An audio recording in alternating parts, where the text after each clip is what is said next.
So we're here with Laura and Alex here, and we've just been doing the Performance Futures workshop at Turtle. I'm going to start with Laura. How have you found the day?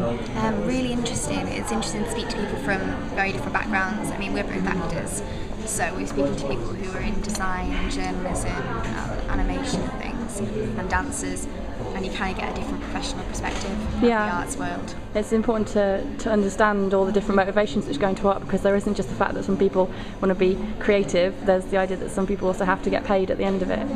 You know, we don't want an amateur profession to be the norm. So what do you think is the most interesting point that's come out of the day for you so far? Probably this element of fear that people have got. I think you brought it up yourself.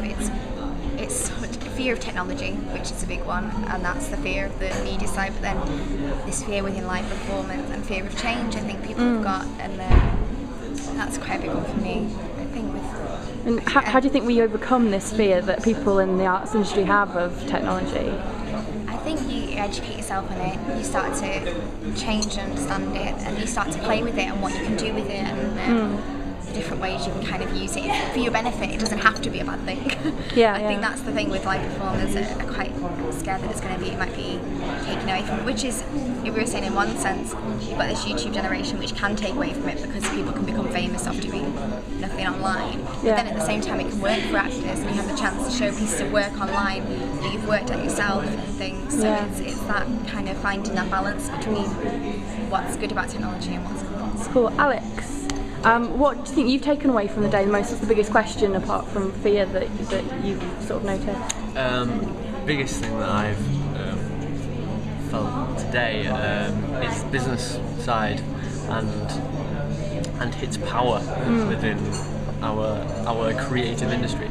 Because we're such artists, it's often forgotten or not understood fully how important the business side of it is, and then the business side and its separation from artists, and why that separation is there, and sort of joining that separation together.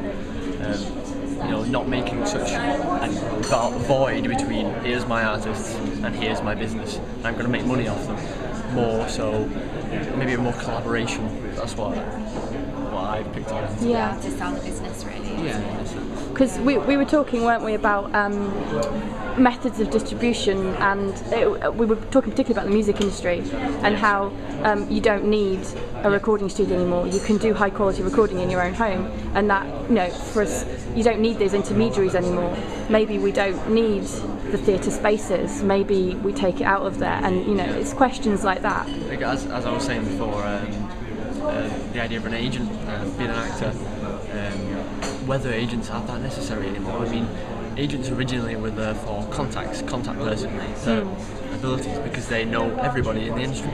But now we have such a wide online internet market that we can find those contacts ourselves and find the work for ourselves. So whether that is necessary to pay these people to help you work, or whether the public, the people themselves, can do this without the aid of the mechanical industry. I guess it's the intermediaries, the PRs, the people who spin, the people who market you. To do yourself now as a business. You are a business, so how much can you promote yourself? How much can you change yourself? How much can you make yourself a business? And that's why you think how much you can do with technology now, and how much actors and performers can go online, type in they want this, that and the other, and it comes up. And so there's no middleman. And so there's no kind of, it's just you kind of go for it on your own now. You're your own product, really. Okay, thanks very much for talking to me, guys, and I hope you have a good rest of the day.